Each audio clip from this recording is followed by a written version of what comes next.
souvent il y a une forme un peu d'incompréhension entre d'un côté des témoignages ou des résultats très favorables, parfois spectaculaires, et de l'autre côté, peu de résultats, voire des résultats inexistants ou même une détérioration de la situation.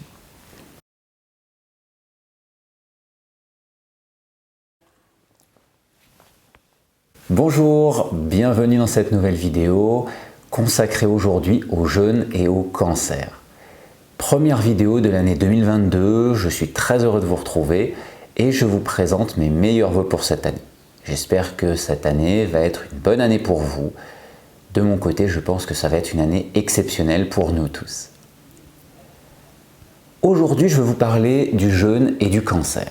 C'est un sujet qui revient de manière régulière et pour lequel je suis très souvent contacté, soit pour que les personnes préparent un jeûne, soit de personnes qui ont fait un jeûne pour me parler de leur expérience, pour essayer de comprendre ce qui s'est passé dans leur corps. J'en discute également avec des professionnels de santé, des oncologues, qui me rapportent ce qu'ils ont pu observer, ce qu'ils ont pu avoir comme retour de personnes qui ont envisagé un jeûne par rapport à un cancer. Alors aujourd'hui, je voudrais vous faire part de mon expérience et de mon regard sur ce sujet. Parce que quand on parle du jeûne et du cancer, on a deux choses, je vais dire diamétralement opposées, que l'on peut observer. D'un côté, des personnes qui vont jeûner. Jeûne complet, cure de jus, cure de brosse, jeûne répété, qui vont avoir une évolution favorable et parfois des résultats spectaculaires. Et de l'autre côté, des personnes qui vont jeûner et qui vont avoir quasiment aucun résultat positif. Soit une amélioration à peine perceptible, soit une véritable stagnation de leur situation et parfois même une détérioration de la situation avec une croissance du cancer. Alors souvent il y a une forme un peu d'incompréhension entre d'un côté des témoignages ou des résultats très favorables, parfois spectaculaires, et de l'autre côté peu de résultats, voire des résultats inexistants ou même une détérioration de la situation. Alors pour commencer, je vais poser les bases. Pour moi, les bases, c'est déjà de comprendre est-ce que le cancer est plutôt physiologique ou psychologique. Alors vous mettez les termes que vous voulez là-dessus. Si physiologique et psychologique ne vous conviennent pas comme termes, mettez-en d'autres. L'important, ce n'est pas le terme employé, c'est ce qu'il y a derrière, c'est ce que ça représente. Parce que derrière, on va voir que le cancer, lors du jeûne, ne va pas évoluer du tout de la même manière. Alors pour comprendre ce que j'appelle un cancer physiologique, c'est un cancer qui se développe dans un terreau propice au cancer, mais un terreau pour l'ensemble de l'organisme propice au cancer. Une alimentation insuffisante, carencée en vitamines et minéraux, en antioxydants. Une alimentation trop riche en sucre et plus largement en glucides. Une alimentation trop riche en protéines. Un état d'asphyxie du corps, une exposition régulière et excessive à divers polluants favorables au cancer. Toutes ces choses-là vont créer ce que j'appelle un terreau prédisposant au cancer. On aura une nutrition qui va favoriser le développement du cancer. On aura une pollution qui va favoriser le développement du cancer. C'est ce que j'appelle un cancer physiologique. De l'autre côté, je vous parle d'un cancer psychologique ou psycho-émotionnel. C'est un cancer qui va se développer en raison d'un état de stress important ressenti par la personne.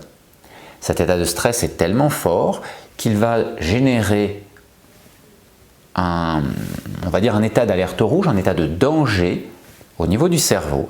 Et le cerveau va enclencher une réponse pour pouvoir se sortir de cette impasse. L'impasse qu'il perçoit, encore une fois, c'est une perception, ce stress, ce danger vital perçu par le cerveau, c'est une interprétation par rapport à l'intensité du stress vécu par la personne. Ce n'est pas forcément vital, mais comme il y a une alerte rouge qui se déclenche au niveau du cerveau, le cerveau va enclencher une réponse. Et cette réponse, elle peut être généralisée, mais elle peut être très localisée sur un organe, sur une zone très spécifique. Et à ce moment-là, elle va conditionner un état hormonal localisé, très spécifique. Elle va conditionner le développement de récepteurs cellulaires, en plus ou en moins, de manière spécifique qui va prédisposer au cancer. Elle va encore prédisposer cette interprétation et cette réaction de notre cerveau à une expression génétique spécifique, localement. Et ça, c'est important parce que ça veut dire que, quelle que soit l'hygiène de vie, ce cancer va être mis en route de toute façon. Si l'hygiène de vie, l'hygiène alimentaire est plutôt favorable, on va ralentir le développement du cancer. Si l'hygiène de vie est défavorable, ou plutôt favorable au cancer, ce fameux terreau prédisposant au cancer, on va accélérer le développement. Mais le développement du cancer sera de toute façon indépendant de l'hygiène de vie, il se fera de toute façon. C'est important de comprendre cela parce que derrière, vous allez voir que quand on jeûne, l'évolution du cancer va être différente. Si on a un cancer physiologique, le corps va travailler par ordre de priorité, comme tout le temps d'ailleurs. Quand vous jeûnez, votre corps vit sur ses réserves.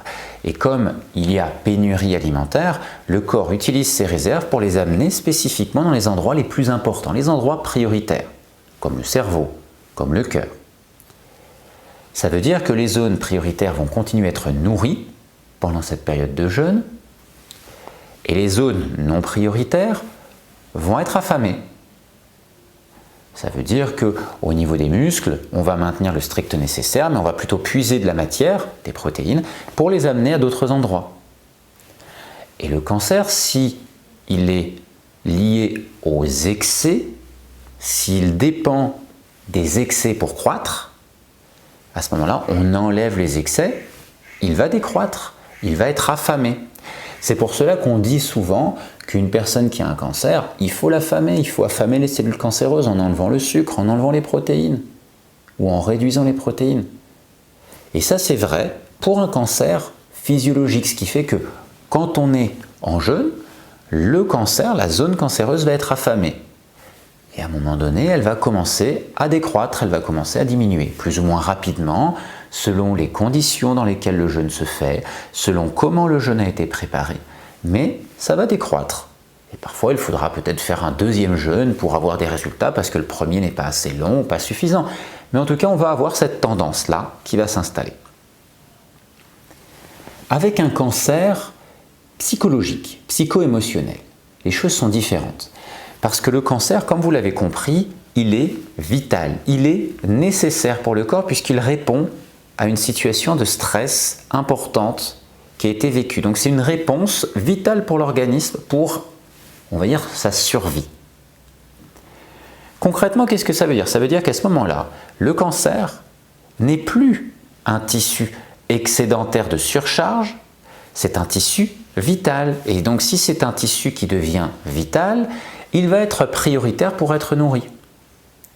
Et à ce moment-là, les protéines qui sont prélevées par exemple dans les muscles ou dans les tissus excédentaires vont être orientées toujours vers les tissus prioritaires, le cerveau, le cœur ou d'autres organes importants, mais aussi le cancer, mais aussi les tissus cancéreux, qui vont être alimentés pour conserver au mieux leur état.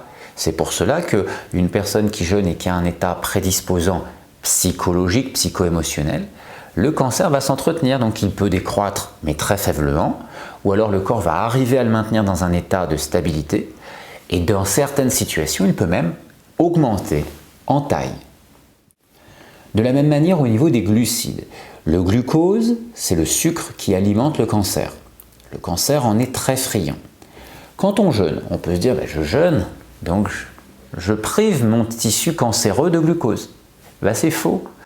Parce que en fait, quand vous jeûnez, même au bout de 20 jours, 30 jours, votre corps produit encore du glucose. Votre corps produit tout le temps du glucose parce qu'il a des organes, des zones qui sont glucodépendantes. Ça veut dire qu'en fait, votre corps va produire du glucose à partir de certains acides aminés. Il va produire également du glucose à partir du glycérol, issu des triglycérides.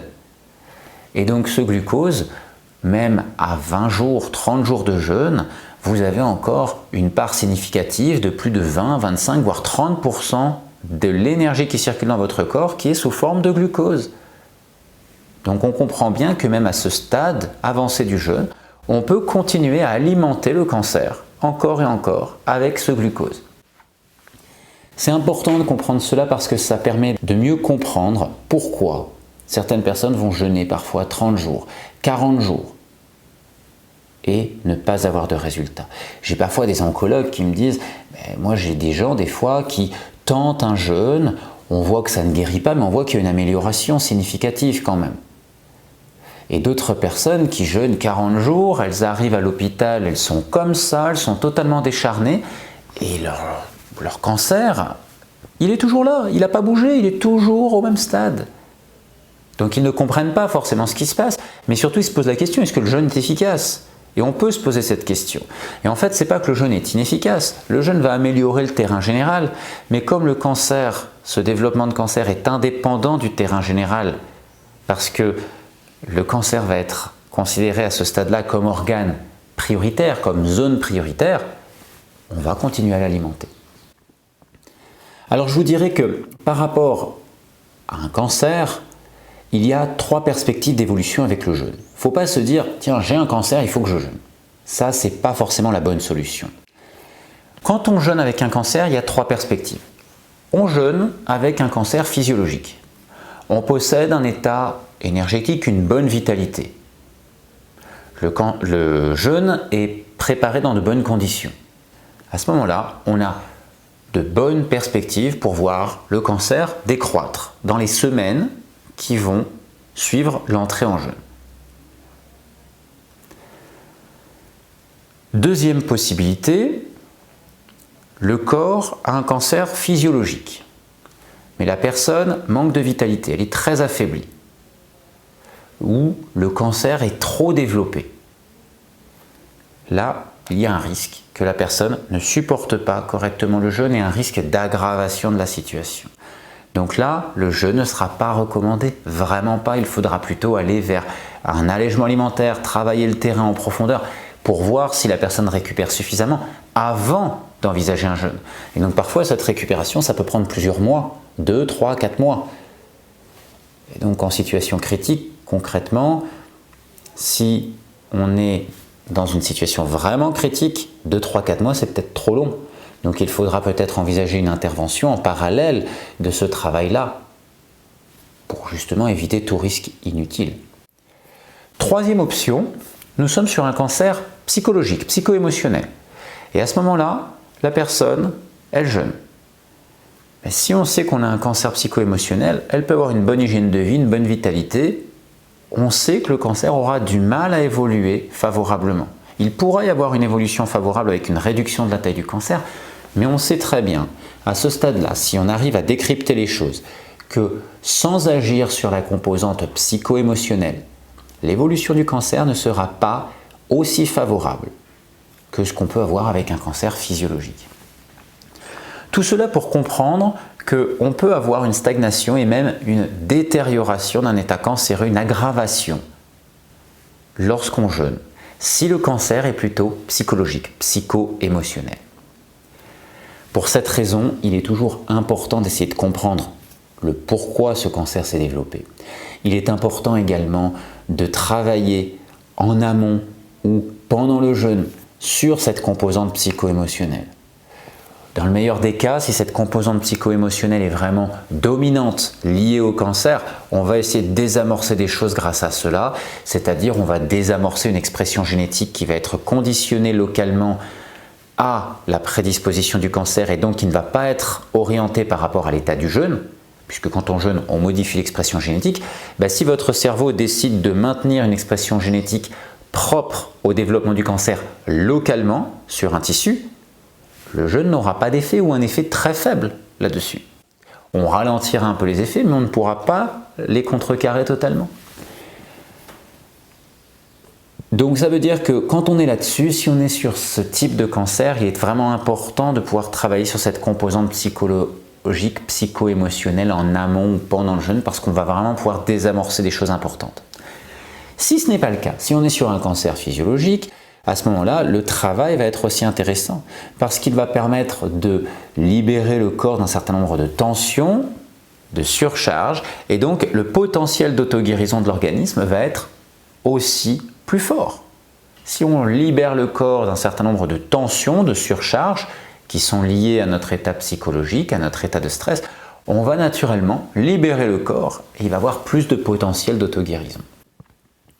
Alors c'est important de comprendre que donc le jeûne, c'est pas juste une baguette magique. Vous avez un cancer, vous dites « Ah tiens, il faut que je jeûne ». Non, ça ne marche pas comme ça. Il faut essayer de comprendre le pourquoi vous avez ce cancer et surtout préparer votre jeûne correctement. Dans certaines circonstances, il est même préférable de ne pas jeûner. C'est vraiment pour ça qu'il faut remettre les choses à leur place par rapport au cancer. La personne qui vous dit « Vous avez un cancer, il faut affamer vos cellules cancéreuses. Arrête de manger, arrête d'apporter du sucre.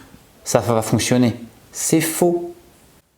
C'est faux, c'est un mensonge, c'est un faux signe d'espoir, c'est même de l'escroquerie. Si on vous dit que vous allez guérir du cancer en jeûnant, c'est sûr, c'est une escroquerie.